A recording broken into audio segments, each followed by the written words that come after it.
திருப்பாடல்கள் அதிகாரம் 15. ஆண்டவரே, உம் கூடாரத்தில் தங்கியிட தகுதியுள்ளவர் யார்? உம் திருமலையில் குடியிருப்பவர் யார்?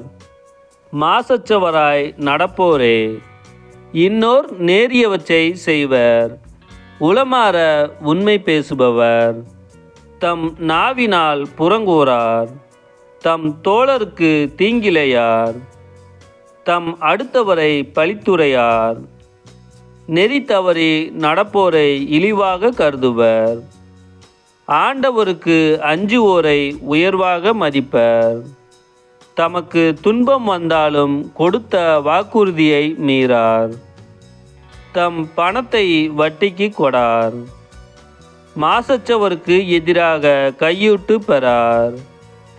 இவ்வாறு நடப்போர் என்றும் நிலைத்திருப்பர்.